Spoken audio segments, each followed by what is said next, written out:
Just the idea that, we are essentially a computer and that we can be hacked, right? Information is the core of everything, right? Right. And so with the analogy of the video game, what's real? Well, it's real. No, it's just zeros and ones. Well, I'm playing it. Like it's happening. Right. That we're really no different if we boil things all the way down to the core of all things. It's information, it's energy, resonance, frequency, and those things can all be adjusted. And so kind of looking at the idea of we're getting uploaded software or potentially a new program, which is what these things are, that they're hacking essentially our computer.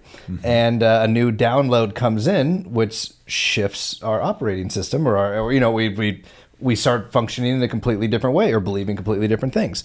And I love that you brought up Hitler, because during Project Paperclip, some of the main people we took over, in addition to the scientists, were his top propagandists. And society, those secret societies, and that's obviously what Hitler was. I mean, you want to talk about secret societies and what the form of the Nazi Party and everything there, and they were deeply ingrained in the occult, like very much so. Another book recommendation for you in that vein, by the way. Which one? I have to. It's at the house. I don't remember, but yeah. But this information's been here. They've perfected it over time. And now with the implementation of technology and social media, the power is absolute.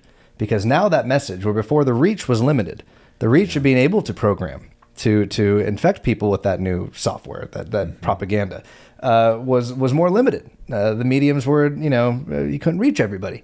Now you have their attention 24/7. And it is connected to them, and people are now constantly directly to them. And here's the thing: if you've got bad coding that has to go through multiple test stages for it to see if it can function at all, then when it comes out the other side, at least it has some level of function.